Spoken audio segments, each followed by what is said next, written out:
Hola, muy buenas noches. Saludos en nombre de todo el equipo técnico y de producción de Venezolana de Televisión. Bienvenidas, bienvenidos a este espacio, a este contacto en directo para compartir con todas y todos un programa que el día de hoy estuvo con la participación del presidente de la República Bolivariana de Venezuela. Se trata del programa radial Diálogo Internacional que conduce el analista político, escritor y académico Atilio Borón, junto a un panel de destacados comunicadores y comunicadoras de la República Argentina, un programa que habitualmente se transmite por emisoras de la República Argentina, pero que además en esta ocasión contó con la participación y la conexión especial de la Radio del Sur, ahora Venezolana de Televisión, y el Sistema Bolivariano de Comunicación e Información también se une para reponer este importante espacio de comunicación en el cual se abordaron diversos temas de interés para toda América Latina, para el mundo y evidentemente para la República Bolivariana de Venezuela. Así que a continuación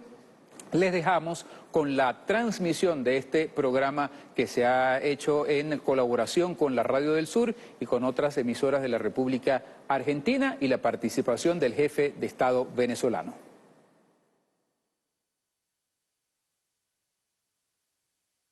Bueno, en primer lugar quería agradecerle de todo corazón, en nombre de la Radio Madres de Plaza de Mayo, en nombre de la Radio de la Universidad de Avellaneda, que coproduce este programa, y de toda la gente, ¿verdad?, que colabora, que nos honre con esta entrevista, esta capacidad de abordar algunos temas internacionales. Usted es no solamente un lúcido testigo de la situación internacional, sino también un protagonista. Así que yo quería decirle, bueno, empecemos, por ejemplo, con una reflexión sobre cómo fue que ante una agresión internacional, no internacional, sino de Estados Unidos, en los años de Trump, tan fuerte, que parecían que tumbarían a la revolución bolivariana, ustedes reemergieron como la ave fénix y ahora hay algunos pronósticos de que la economía venezolana será una de las en mejor desempeño en toda la región para este año y el que viene. ¿Nos puede explicar un poquitito ese tema?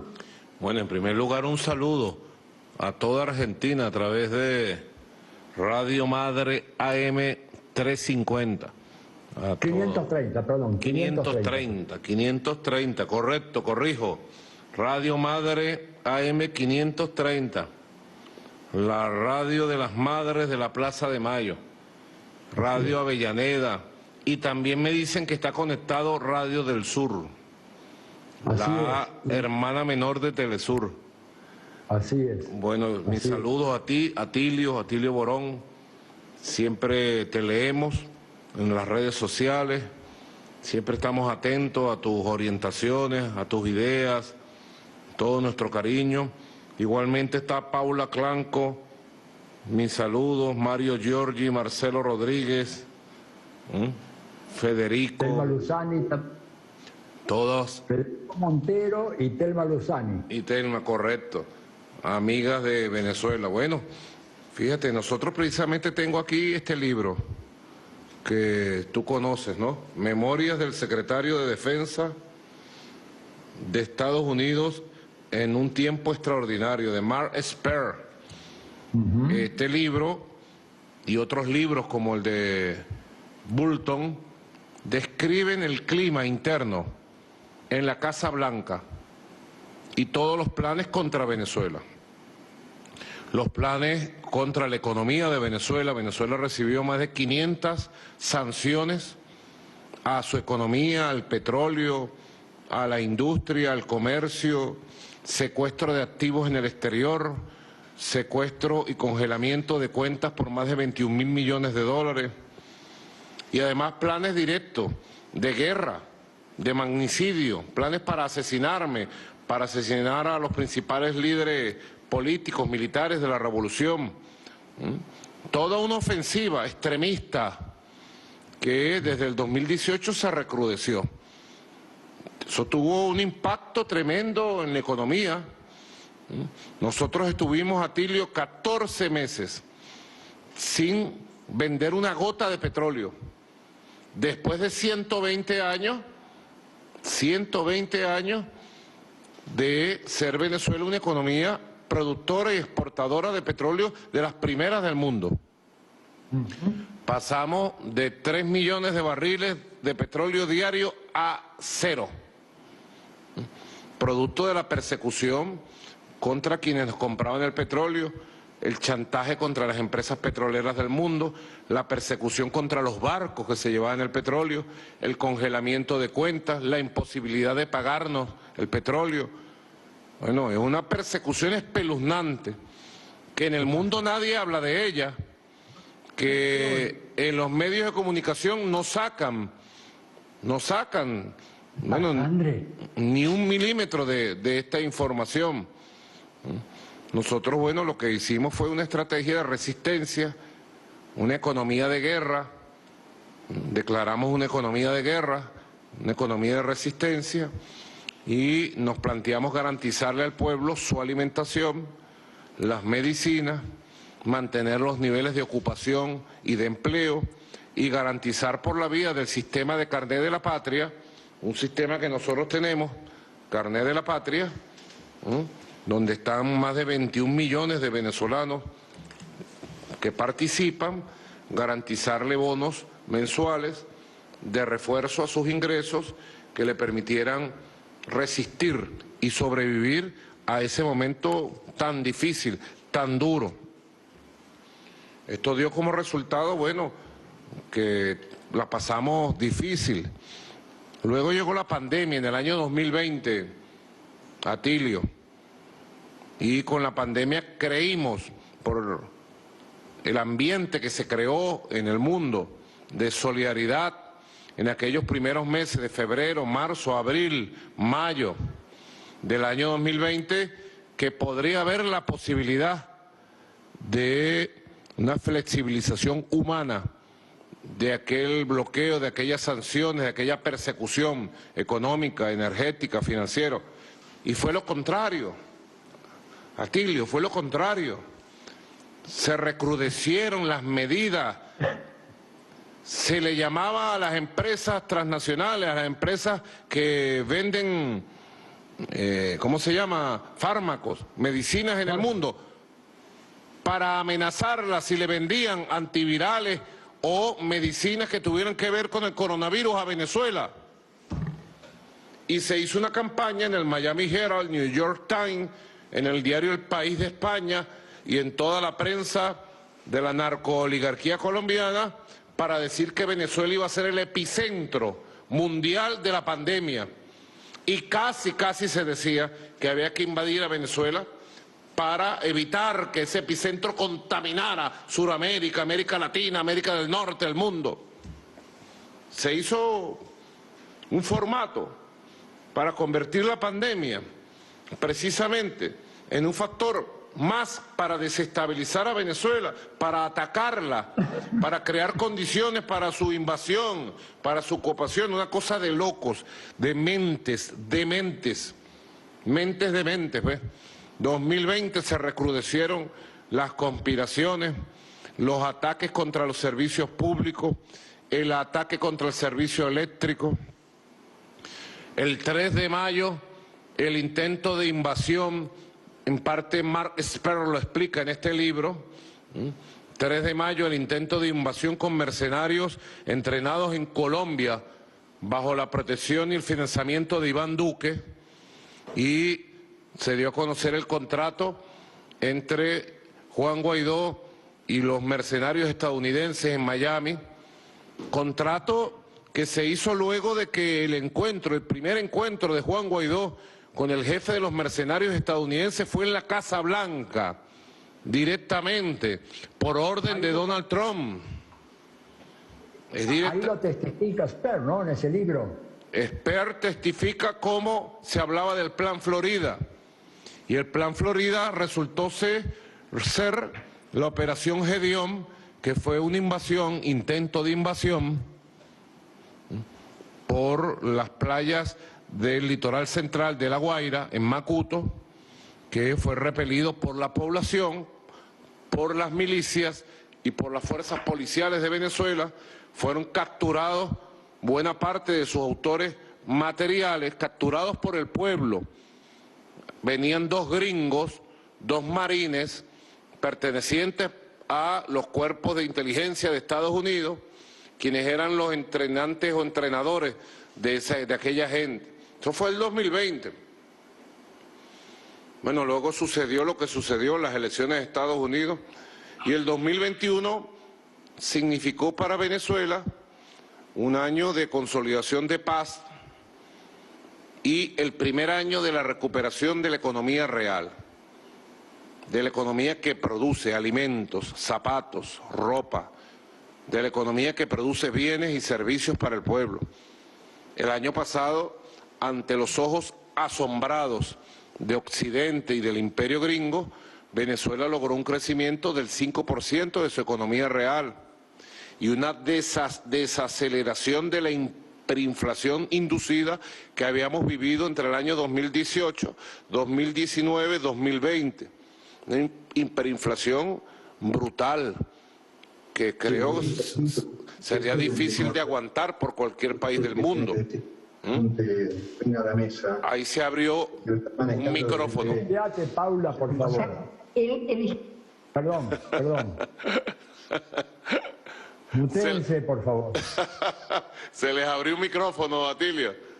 Sí, mira, quisiera controlar todo, ser un dictador como eres tú, pero no puedo. Te voy a enseñar. No, claro. Mira, ya mismo tomo el avión de Conviasa, me voy a Caracas, me enseña, porque no puedo manejar 5 personas y una radio, imagínate. Bueno, perdón la interrupción.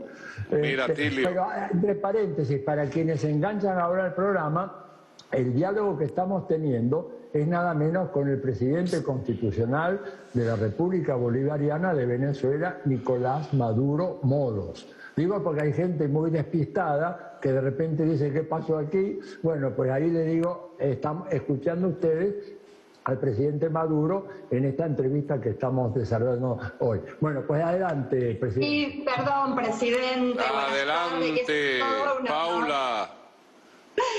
Bueno, aprovechamos, sí, para saludarlo, ya que hubo esa interrupción. Les íbamos a dar la bienvenida, mutealo ahí, Telmi. Les queríamos dar la bienvenida al programa de radio de las Madres de Plaza de Mayo y de la Universidad Nacional de Avellaneda y decirles a toda nuestra oyentada que tenemos el honor de recibir acá al presidente de la República Bolivariana de Venezuela. Así que perdone las interferencias técnicas, pero con todo el amor del mundo estamos acá escuchándole atentamente, con ganas de ir representando a en buena parte del pueblo argentino, que estamos muy atentas y les queremos mucho. Sé que es así. Recientemente estuvieron por allá en encuentros de la Comunidad de Estados Latinoamericanos y Caribeñas, CELAT, nuestro ministro Ernesto Villegas, que ustedes conocen, periodista, líder de opinión aquí en Venezuela, que es ministro de Cultura, y estuvo la semana pasada la ministra de Educación, la profesora Yelitze Santaella, y ellos recorrieron las calles a pie, como nos acostumbra a nosotros siempre, y recogieron en las calles cada vez que sabían que eran del gobierno bolivariano el amor del pueblo en las calles, la admiración de la gente, el cariño. A nosotros nos une un amor muy profundo al pueblo argentino de a pie y al pueblo venezolano de a pie. Y nada ni nadie podrá perturbar eso jamás, nunca. Bueno, estaba contando toda esta batalla que hemos dado, el ayer, el hoy y el mañana, gracias, que llegan un cafecito.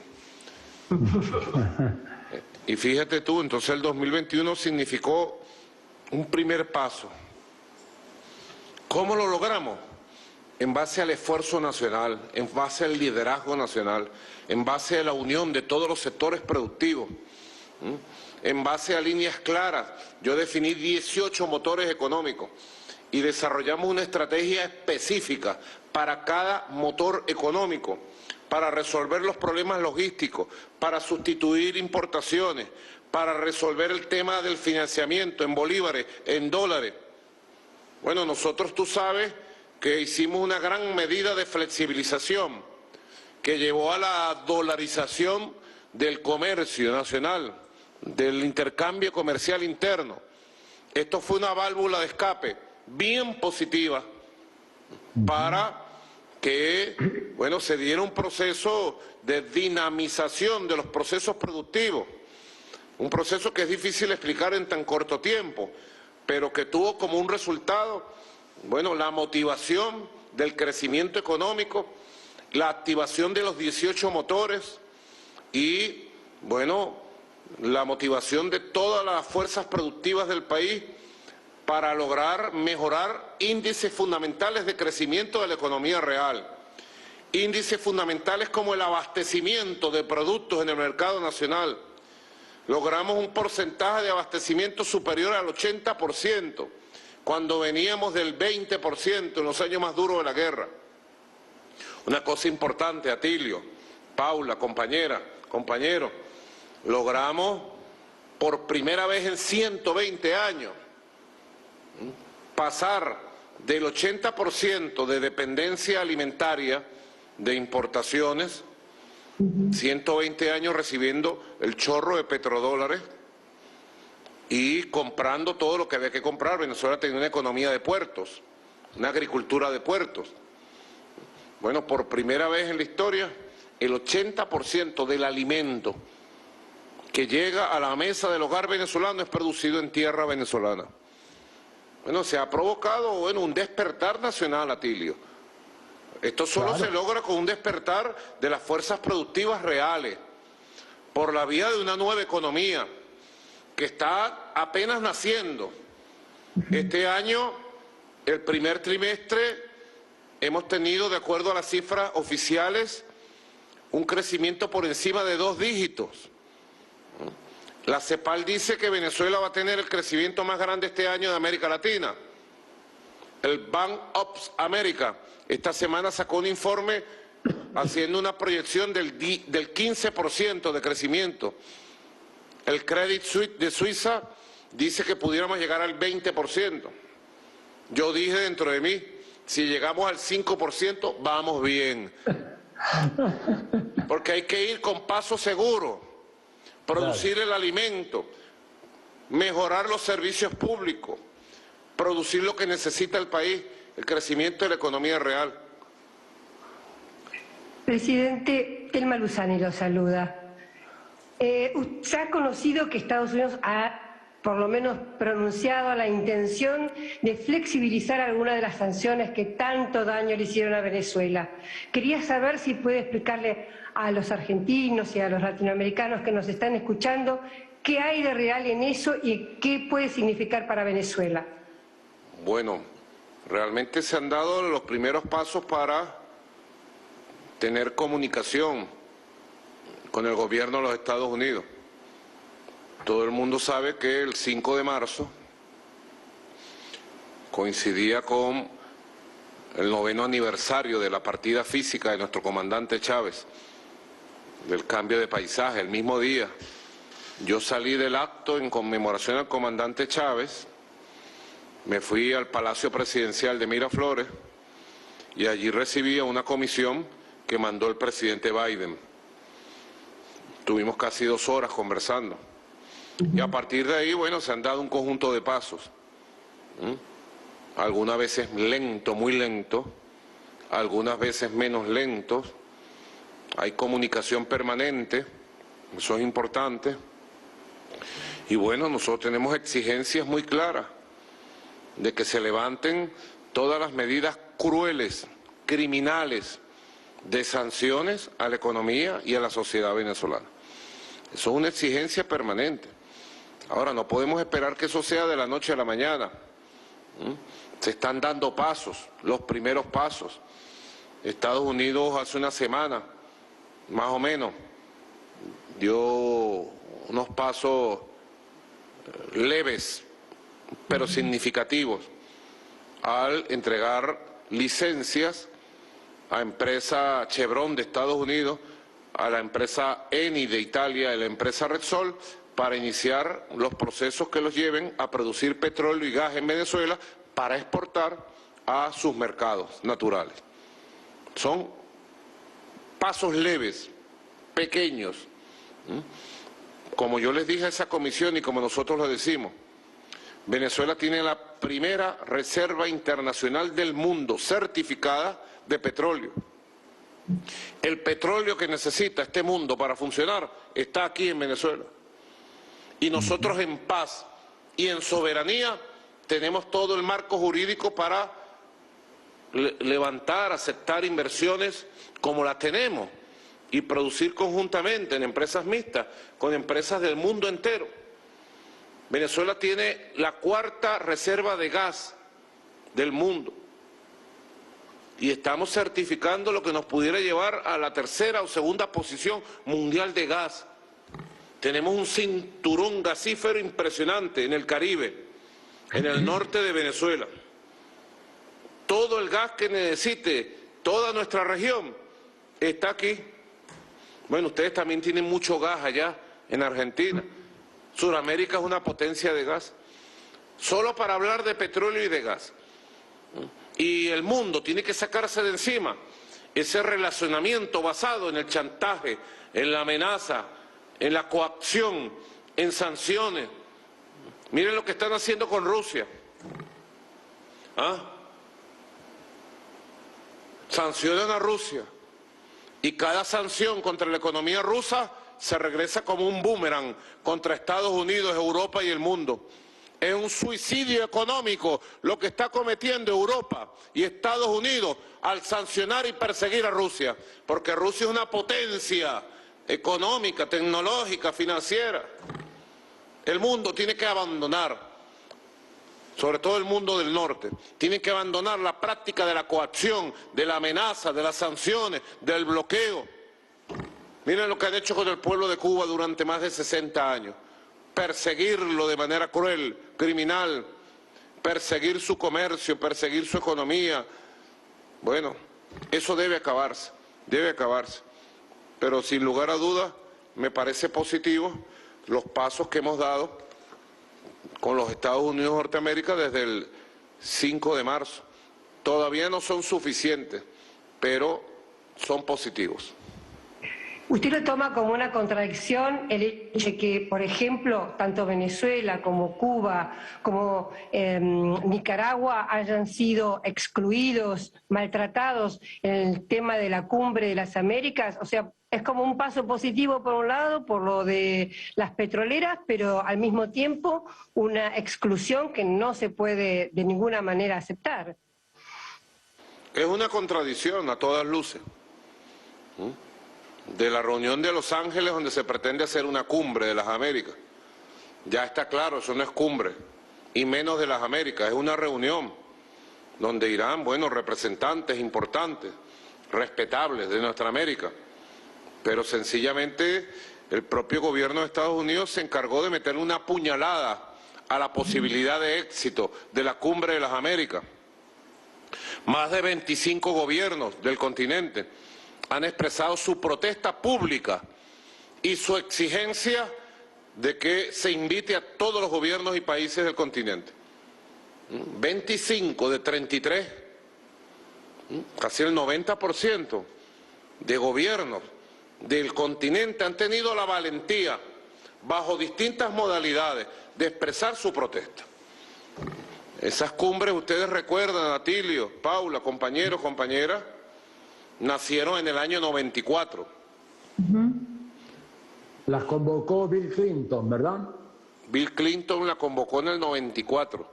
Mira, y coincidió la realización de la cumbre en Miami para proponer el Acuerdo de Libre Comercio, el ALCA. No era otra cosa que la colonización económica del continente por parte de Estados Unidos. Coincidió con el primer encuentro entre el comandante Chávez y el comandante Fidel Castro. 13, 14, 15 de diciembre del año 94. Cosas de la vida, ¿no? Allí estaban haciendo el ALBA ya. Estaba dando sus primeros pasos el ALBA, la CELAC, UNASUR, en aquellos encuentros. Lo cierto es que las cumbres de las Américas, desde el año 94, todas pretendieron imponerse con el Acuerdo de Libre Comercio.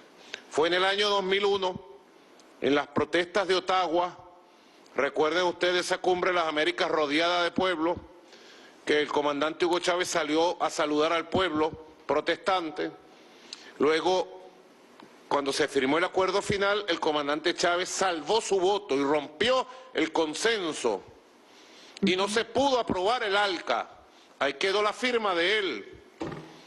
Luego se convocó la cumbre del 2005 en Mar del Plata. Y sobre todo en Argentina deben recordar lo que pasó en Mar del Plata. Allí las voces valientes, rebeldes de Néstor Kirchner, Lula, Chávez, Tabaré Vázquez, en paz descanse, se plantaron a defender los intereses de esta región latinoamericana caribeña. Se hizo una gran movilización, hubo hasta violencia en las calles. Hubo ese congreso allá gigantesco en un estadio de fútbol en Mar del Plata, encabezado por el gran Diego Armando Maradona. Bueno, fue una jornada bella, colorida, feliz, y Mar del Plata agarró la consigna histórica de ALCA, ALCA, al carajo. Y el ALCA se fue para el carajo. Y las cumbres de las Américas, desde el 2005 en Mar del Plata, perdieron objetivo, perdieron agenda, perdieron sentido, la perdieron. Yo fui canciller del comandante Chávez desde el año 2006 hasta su desaparición física y pude participar en la cumbre de Trinidad 2009 cuando llegó Obama. Bueno, una cumbre general de debate. Allí nosotros llevamos una posición firme y en el ALBA designamos al comandante Daniel Ortega para que llevara la voz de protesta porque no se invitaba a Cuba. Luego vino la cumbre del 2011, si mal no recuerdo, en Cartagena de Indias, Colombia. Y allí sí no se asistió, bueno, porque no se invitó a Cuba, asistieron otros países. Nosotros mandamos a Evo Morales como voz del ALBA. Después vino, pero ya sin sentido, fueron cumbres sin objetivo, sin tema, sin propuesta, sin decisiones que tomar. Cumbres que se transformaban en cumbres turísticas. Las cumbres de las Américas se transformaron en cumbres turísticas para pasear, para ir a conocer los países, pero no para tomar decisiones sobre los problemas de las Américas, sobre los temas de la pobreza, de la salud, de la educación, del empleo, del trabajo, de la migración. No hay tema en la Cumbre de las Américas.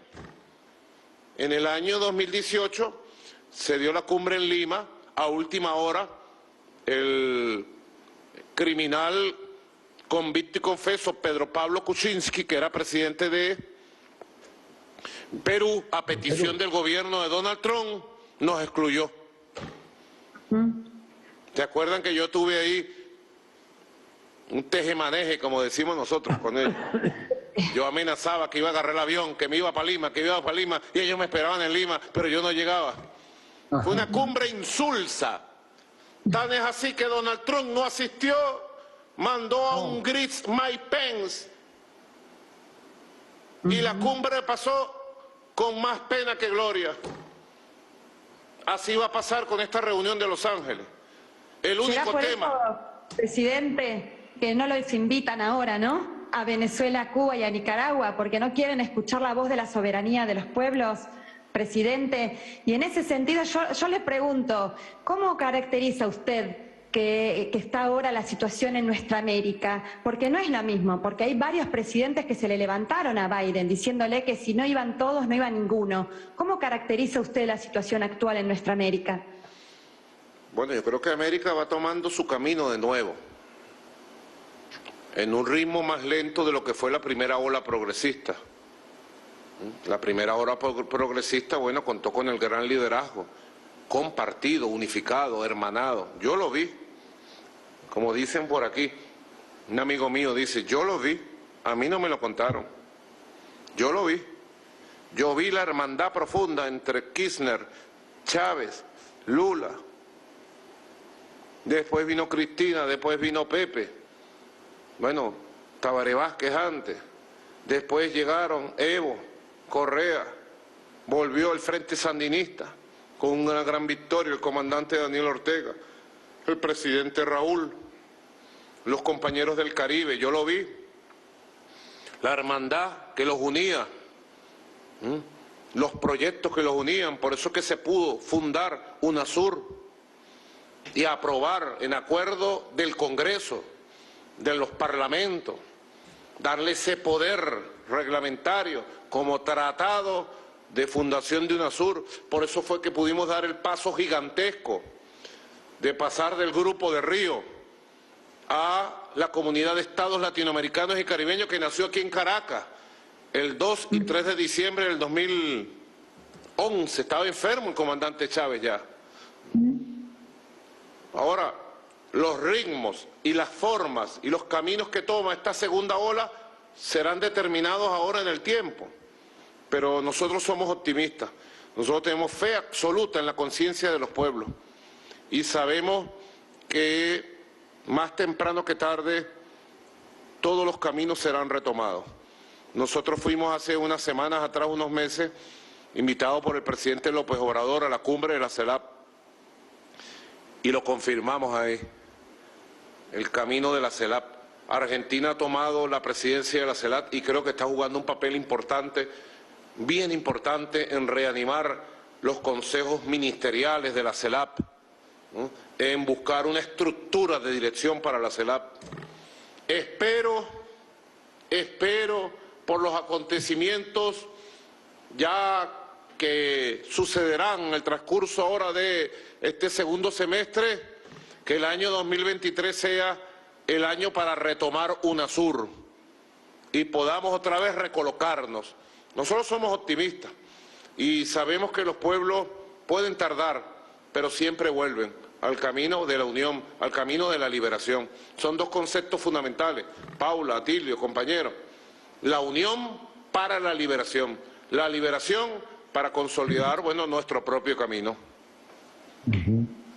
Presidente, lo saluda Federico Montero, un abrazo afectuoso desde acá. Igual. Quería preguntarle, en ese marco que usted describe de mayor coordinación con la Argentina, bueno, ¿qué fue lo que es público que usted se comunicó telefónicamente con Alberto Fernández de cara a esta cumbre? Digamos, y para que llevara la voz de toda la CELAC, bueno, ¿qué fue lo que pudieron conversar y cuál es la estrategia coordinada hacia esa cumbre entre usted y el presidente Alberto Fernández? Bueno, fue una conversación, como siempre, que converso con él. No es la primera conversación que tengo con el presidente Alberto Fernández. Fue una conversación amigable, amistosa, pudiera decir llena de buena energía. Tengo que decirlo, de buena energía. Yo he sentido en el presidente Alberto Fernández un compañero que quiere ayudar a Venezuela y quiere ayudar a la región.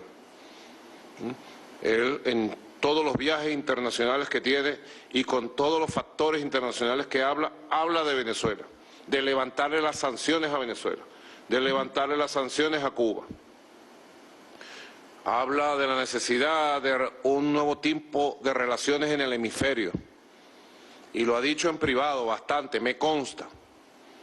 Y lo ha dicho en público también.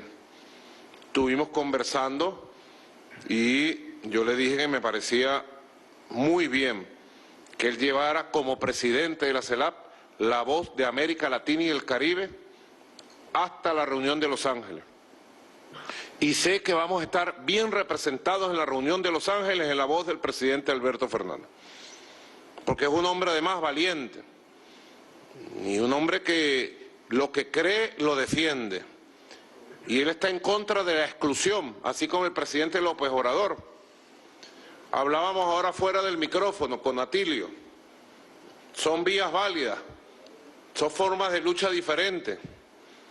Hay presidentes y primeros ministros que han dicho que no van a la Cumbre de las Américas, llamada así, a esta reunión de Los Ángeles, en protesta por la exclusión. Y hay otros que dicen que van a ir a protestar allá en ese salón, en esa sala de la reunión. Es válido, es válido. Y bueno, me parece que además, no solo válido, no solo que es válido. Está llegando un poquito más de café. No solo que es válido. Mate, presidente. Oye, sería buenísimo un mate. ¿Ah? Aquí estamos con el mate. Pero ahora el mate es individualizado por el coronavirus, ¿verdad? Antes uno se pasaba el mate entre varios. Así es la cosa, ahora es menos comunitario. Aquí lo tenemos al compañero Marcelo Rodríguez que le quiere hacer una pregunta, presidente. Buenas tardes, presidente Maduro. Marcelo Rodríguez lo saluda. Marcelo, ¿cómo estás? Una alegría poder charlar con usted. Muy bien. Una consulta, presidente. En el marco que usted viene describiendo y que estamos charlando de este segundo ciclo, de este nuevo ciclo de los gobiernos progresistas de izquierda en América Latina y las posibilidades que esto abre para poder avanzar más profundamente en los procesos de emancipación y soberanía en nuestro continente. Estamos a pocos días de una elección que puede ser clave en este sentido, que es la que se va a dar en Colombia. Clave por la inferencia de los Estados Unidos en Colombia y porque ha sido utilizado para múltiples provocaciones hacia el territorio venezolano también.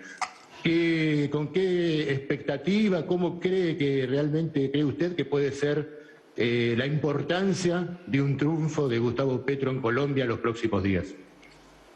Bueno, fíjate que Colombia y Venezuela tenemos 2.200 kilómetros de frontera. Colombia y Venezuela nacimos del mismo padre libertador, del mismo ejército libertador, de la misma espada, de la misma bandera. El estandarte del ejército de Bolívar era amarillo, azul y rojo. Era el estandarte de los libertadores, la bandera que asumió la provincia de Venezuela cuando se liberó y que se izó por primera vez en Caracas el 18 de julio del año 1811, en la Constituyente de 1811. Se convirtió en el estandarte de los ejércitos libertadores, que llegaron hasta Ayacucho, hasta Junín, que fundaron Bolivia. Ya se van a cumplir en estos días, el 26 de julio se cumplen 200 años del abrazo entre San Martín y Bolívar, el abrazo de dos gigantes en Guayaquil. Tendremos que ir a Guayaquil a celebrarlo, el abrazo de dos gigantes. Colombia para nosotros tiene una historia de hermandad y de amor muy grande con Venezuela. En los últimos años, bueno, Colombia ha estado en manos del uribismo, casi 20 años, desde el año 2002, con sus variantes, cuando vino Santos, y sobre todo en los últimos 4 años,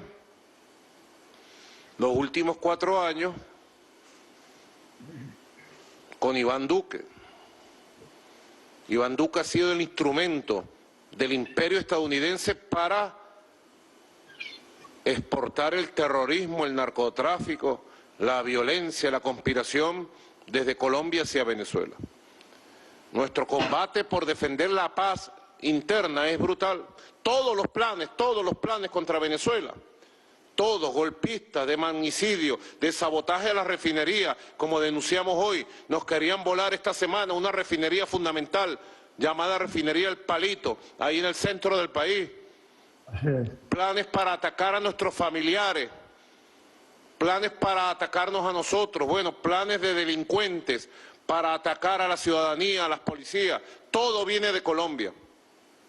El próximo presidente que sea electo por los colombianos debería revisar los planes de la inteligencia del ejército y de la Dirección Nacional de Inteligencia de Colombia. Ahí están grupos especializados conspirando contra Venezuela, las 24 horas del día, y cuentan con dinero así en efectivo.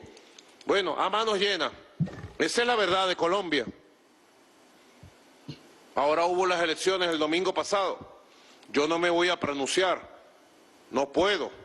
Nosotros no debemos pronunciarnos, debemos respetar los asuntos internos de los países. No podemos. Solamente un dato pequeño, que lo dice toda la prensa de Colombia. ¿Quién fue el gran derrotado en las elecciones del domingo? Aplastantemente derrotado, Iván Duque. Iván Duque hundió al llamado uribismo, lo hundió. lo aplastó, lo autodestruyó, lo implosionó. Eso lo dice la prensa de Colombia, no lo digo yo. Yo solamente leo lo que la prensa de Colombia dice. Ahora, ¿qué va a pasar el 19 de junio? El pueblo de Colombia de manera autónoma decidirá. Nosotros no nos metemos jamás en los asuntos internos de Colombia. Como pedimos de Colombia, no se mete en los asuntos internos de Venezuela. Será el pueblo de Colombia de manera soberana quien tome su decisión y desde Venezuela siempre diremos amén, amén, amén. Es lo único que podemos decir. Pero sí te puedo decir que nosotros amamos a Colombia y anhelamos tener tiempos de paz y de cooperación con Colombia. Anhelamos tener tiempos de paz, de encuentro y cooperación con Colombia. Presidente, la tenemos nada menos que a Eve de Bonafini en línea. ¡Qué bueno! Intercambiar unas palabras con ustedes. Eve, adelante, ¡Eve! buenas tardes, un placer que estés con nosotros. ¡Felicidades, Eve! Hola, ¿cómo estás? ¿Qué decís, querido? ¡Qué alegría! Te estoy escuchando, muy orgullosa. Gracias, Eve, gracias. ¡Qué alegría escucharte! Sabes que estamos siempre firmes a tu lado para lo que mandes, como siempre. Como en Chávez y seguimos con vos. Gracias. ¿Cómo estás tú, Eve? ¿Qué me cuentas? Y nada, estamos en una pelea muy grande acá en el país, pasan muchas cosas y a pesar de que hace 45 años que estamos en la calle, las madres todavía sigue habiendo problemas en esta Latinoamérica, con estos yanquis que se meten por todos lados, que parecen como las ratas. Así que bueno, te escuchamos a vos y nos da mucho ánimo, y lo de Colombia también nos da mucho ánimo, y tal vez lo de Brasil, y tal vez volvamos, como vos decías, ¿no?, a hacer otra vez Latinoamérica tan brillante, que con los compañeros que siguen vivos, ¿no?, Chávez y nuestro querido Néstor y Fidel, no mueren, esos hombres son únicos y no mueren nunca, ¿no? Como decía un gran cantor de Venezuela. Cuando quedan hombres como vos, bueno, acompañan. Como decía Ali Primera, no mueren. Los que mueren por la vida no pueden llamarse muertos. Y también decía Ali Primera que no morimos, solo cambiamos de paisaje. Y como... De Siria o de casa, depende, la verdad. Estamos muy orgullosas que nuestra radio haya hecho este reportaje, que no sea el último. Todas las veces que necesites salir por la radio, tiene que servir para eso nuestra radio, y estamos a disposición como siempre para lo que mandes. Gracias, Eve, gracias por tu palabra generosa. Eve, la lucha siempre... Los queremos mucho, los queremos mucho a ustedes. Yo te escucho a ti y pienso que la lucha siempre será nuestro destino y siempre valdrá la pena luchar, luchar y luchar. Con Fidel nos decía, hasta el último aliento, luchar, luchar, luchar. Para nosotros la victoria es la lucha. Así es, Eve. La política es eso, luchar siempre. Hay gente que la política se cree que es un cargo. No. La política es la lucha permanente y constante por la libertad, por ese viva la patria que la tenemos tan adentro, ¿no? Así es. La patria tiene que ser Latinoamérica, me parece. Seguro, Eve. Dale saludo a todos nuestros amigos, amigas por allá, a las abuelas de la Plaza de Mayo. Pero muchas gracias, y la radio está siempre a disposición, ¿eh? Y para espero, lo que quieras, todas las veces que sea necesario, ¿eh? Espero más temprano que tarde darte un abrazo en Buenos Aires. Ay, qué bueno sería, cómo me gustaría. No me olvido nunca la primera vez que viniste con Chávez. Seguro. Gracias. Así que siempre me acuerdo mucho de vos. Gracias, gracias, Eve. Un abrazo grande y un abrazo. Ojalá que todo lo que luchamos y peleamos se redunde en que nuestros pueblos vivan mejor. Seguro. Que es lo que querían todos los líderes que no están, y los que queremos, como ustedes, los que quedan, ¿no? Y los que les falta, como Colombia, que ojalá les vaya muy bien porque es muy necesario. Así que nada, y la radio está a disposición. Gracias. Las madres, a pesar de los 90 y pico que tenemos cada una, también estamos a disposición.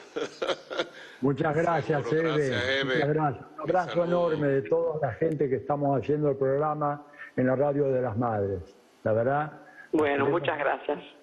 Muy bien. Abrazo grande, Eve. Presidente, una preguntita. ¿Cómo ve el escenario internacional ahora? Algo empezó a hablar sobre la guerra, el efecto boomerang. Salió un dato hace un par de días de que fuera del ámbito occidental, es decir, Europa, Estados Unidos, Canadá, hoy en día el 75% del comercio euroasiático ya se realiza en monedas locales, lo cual está significando el práctico hundimiento del dólar, la desaparición o la declinación de la importancia del dólar como la tradicional reserva mundial. De hecho, salió un informe de un banco inglés, no sé si fue Barclays o cuál, que decía que hoy en día la moneda más fuerte a nivel mundial era el rublo, que era la única que tenía un respaldo en oro, algo así como 5.000 rublos por un gramo de oro, mientras que el respaldo del dólar es la confianza que pueden tener consumidores ingenuos en que esa moneda servirá para mantener su valor durante mucho tiempo. ¿Cómo ves entonces el impacto económico de la guerra? Te lo voy a decir con palabras de nuestro amigo Ignacio Ramonet. Ignacio Ramonet dice que estamos viviendo las primeras horas de una nueva edad geopolítica y que a partir de este conflicto armado de Ucrania, bueno, comienza a dispararse un reagrupamiento de situaciones y de fuerzas que ya empiezan a verse. Estados Unidos y Occidente creía que podía aplastar a Rusia con sus sanciones económicas y ha sucedido lo contrario. Pues Rusia es un país, una gran potencia energética, pero también una gran potencia alimentaria, agroalimentaria, y tiene sus finanzas fuertes, sanas, sus capacidades para transitar su propio camino.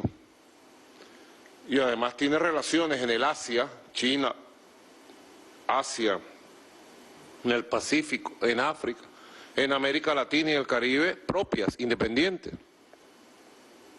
Así que lo que sucedió era lo que en Washington, en Bruselas no esperaban, que las amenazas, la gritería de amenazas contra el presidente Putin y Rusia se les regresara a ellos y se les convirtieran en la más espantosa inflación que han tenido en los últimos 40 años.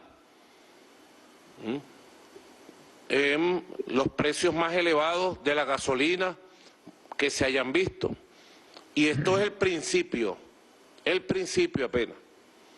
Con las últimas decisiones que ha tomado de manera irracional la Unión Europea contra el petróleo ruso, contra el gas ruso, ustedes podríamos estar viendo, Atilio, en los próximos meses, en el segundo semestre, un petróleo a $150 el barril. Una locura. Ahorita está en 120, con las restricciones que China tomó por el coronavirus. Apenas China abra completamente las medidas sanitarias y la actividad industrial y económica arranque al 100%, el petróleo pudiera dispararse hasta llegar a 150. ¿A cuánto va a llegar la gasolina? O el diésel, el gasoil. ¿Y a cuánto va a llegar la movilidad internacional? ¿A cuánto va a llegar el alimento? Ya todos estamos siendo afectados por el disparo de los precios del alimento a nivel mundial. Así que en la mente de quienes dirigen Bruselas y Washington hay puro odio, pura irracionalidad, pura rusofobia.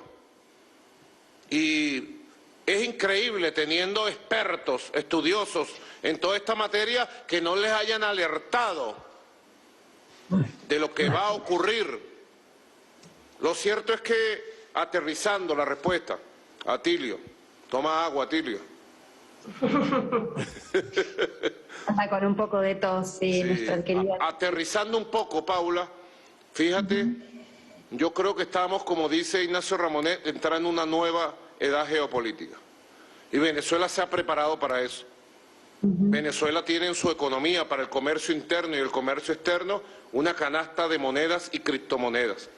Nosotros por igual vendemos y cobramos en cualquier criptomoneda del mundo, incluyendo el petro, o en dólares, euros, rublos, yuanes. Vendemos y cobramos en el comercio interno y en el comercio internacional. Y la hegemonía del dólar, bueno, irá declinando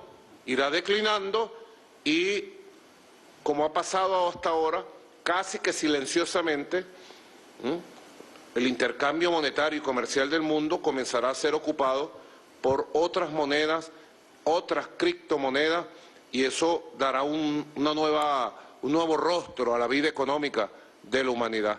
Nosotros somos muy optimistas, Atilio. Bueno, en medio decía Federico Engels, ¿no? La violencia es la gran partera de la historia, lamentablemente.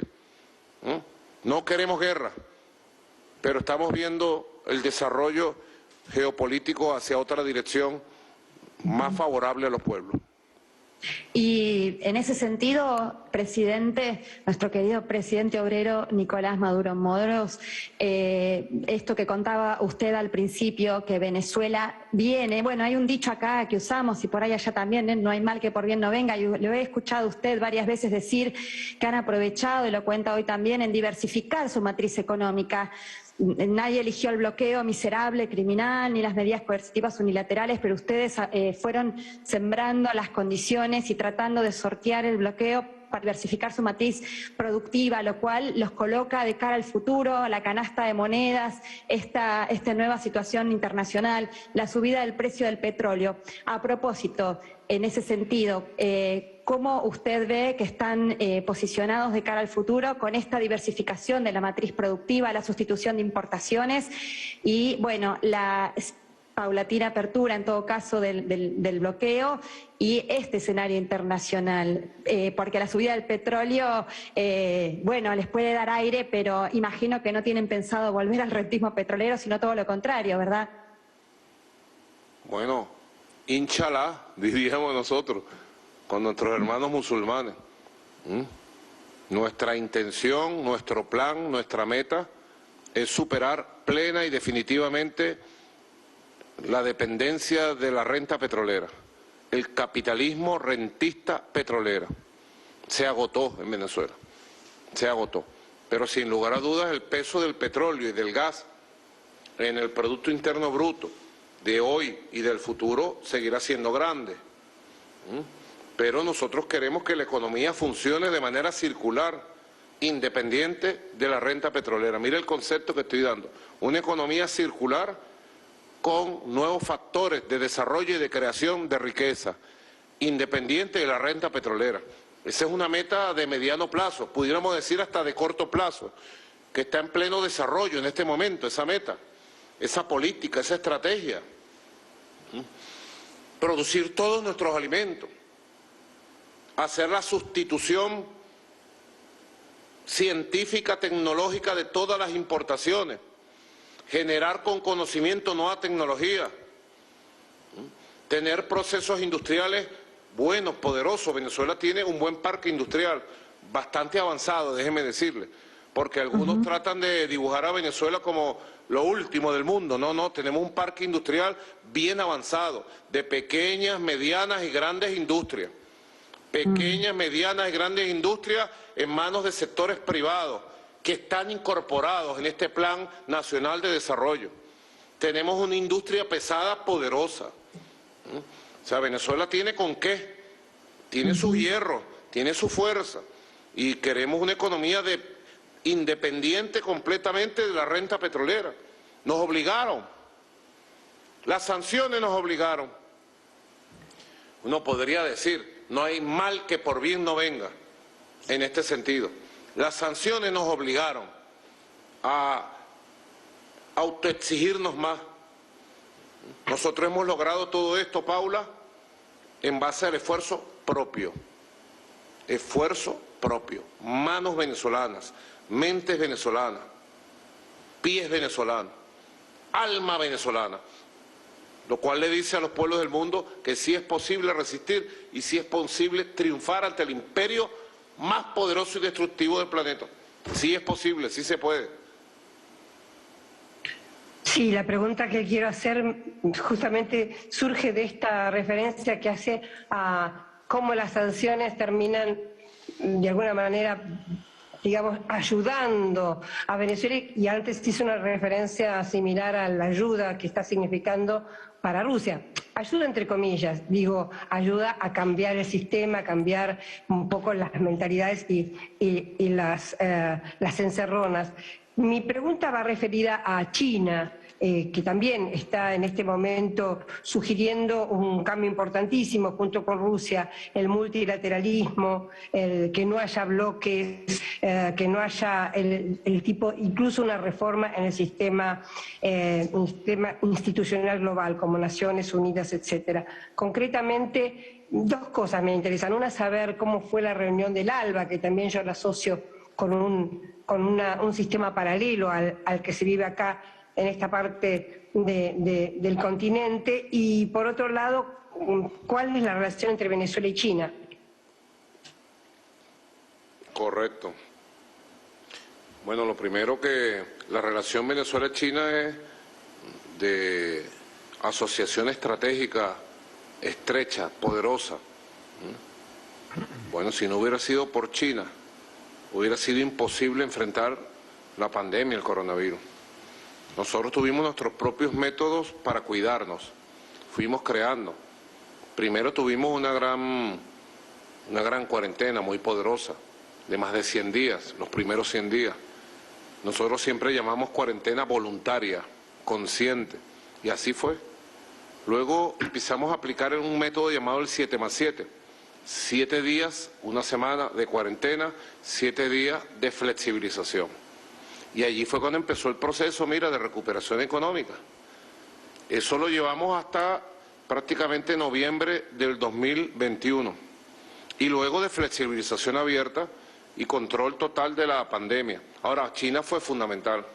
De China llegaron aviones, un puente aéreo, con medicinas, antivirales, equipo para atender a los casos más graves, en este caso, ¿cómo llaman esto que meten el tubo por aquí? Respiradores. China estuvo en la primera línea. Cuando apareció el tema de la vacuna, los Estados Unidos llamaron a todas las empresas que estaban produciendo vacunas en el mundo, a todas, y las amenazó si le vendían vacunas a Venezuela. Llegaron al colmo, eso lo hicieron. Y China y Rusia, pero en este caso China, firme con Venezuela. Vacunas además de una gran calidad que nos ha permitido vacunar el 100% de la población mayor de 2 años hacia arriba. Aquí hemos vacunado de 2 años hacia arriba y ha salido muy bien. Y ya estamos en la etapa de refuerzo. Eso para decirte apenas un elemento de la cooperación con China en salud.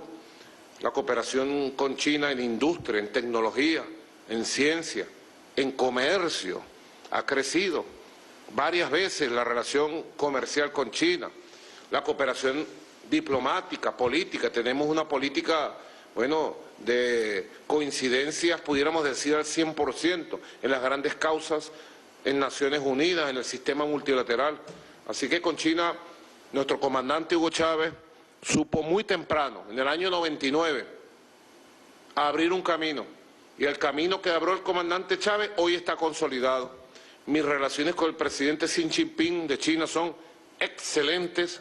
Nos comunicamos de manera permanente por cartas, nos comunicamos por teléfono y no pierdo la esperanza este mismo año de volver a China, ¿no?, cuando ya las condiciones del coronavirus lo permitan y se abran los protocolos diplomáticos. Sobre la primera pregunta, la reunión del ALBA fue bien productiva. El ALBA lo conformamos 10 países de manera directa, pero siempre están invitados 4, 5, 6 países. En esta oportunidad hicimos la reunión de presidentes y primeros ministros de los 10 países del ALBA. Y allí, bueno, como siempre, en un ambiente de camaradería, de hermandad, discutimos a fondo todos los temas que tienen que ver con la convocatoria de la pretendida Cumbre de las Américas, ¿no? Y tomamos una decisión firme de repudiar el intento de exclusión contra Venezuela, Nicaragua, Cuba, de apoyar la protesta de gobiernos y de pueblos contra esta pretendida. Fíjate lo que ha pasado, hablando de protesta. En Los Ángeles le negaron el permiso a una gigantesca marcha que se había convocado para protestar la exclusión de Venezuela, Cuba y Nicaragua. Le tienen miedo a los pueblos en las calles. Claro. Así que te puedo decir que en el ALBA reina un espíritu de trabajo permanente. El ALBA quizás es el único organismo multilateral que trabajamos en cosas concretas, en la salud del pueblo, en enviar médicos a los países, en la educación, en el deporte, en la ayuda energética. Hemos reactivado Petrocaribe, hemos empezado con 6 países del Caribe y vamos a expandirnos otra vez hasta los 18 países del Caribe. Así que el ALBA goza de muy buena salud y ha tenido una exitosa cumbre en La Habana recientemente. Presidente, usted sabe que los ingleses son muy afectos a las apuestas, ¿no? Las casas de apuestas que hay por toda Inglaterra son tremendas. Me llegó una información de que están las apuestas 3-1 diciendo Maduro va a ir a Los Ángeles y a el gran discurso como hizo Chávez en aquella cumbre, aquella ya la de Quebec o la de Ottawa, ¿no es cierto? Eso de, ¿qué le diría a los apostadores? 3-1 pagan. Si usted va, hace un gran negocio ellos. No digamos nada. Vamos a mantener las expectativas para ver quién gana las apuestas. No digamos nada. Mantenemos las expectativas. ¿Ah? En este mundo nosotros hemos visto muchos milagros. ¿Ah? De todas maneras, quiero reiterarte, Atilio, a todas las compañeras, a Eve que nos está escuchando, que nosotros de verdad creemos firmemente en la voz valiente que va a llevar el presidente Alberto Fernández, que es nuestro presidente, como yo le digo a él por teléfono. Tú eres nuestro presidente de América Latina y el Caribe, así que tu voz es nuestra voz y sabemos que va a ser una voz de rebeldía, de claridad, de exigencia, de justicia. Y como te venía diciendo en el análisis anterior, las cumbres de las Américas perdieron todo lo que es el contenido, no tienen temas, no tienen puntos para tomar decisiones, no tienen plan de acción, no tienen iniciativa, no tienen nada. Son cumbres que se dan como automáticas porque sí y punto. El único punto de debate que tiene la Cumbre de las Américas es la exclusión injusta contra Venezuela, los pueblos de Venezuela, Cuba y Nicaragua. Es el único punto. Así de sencillo.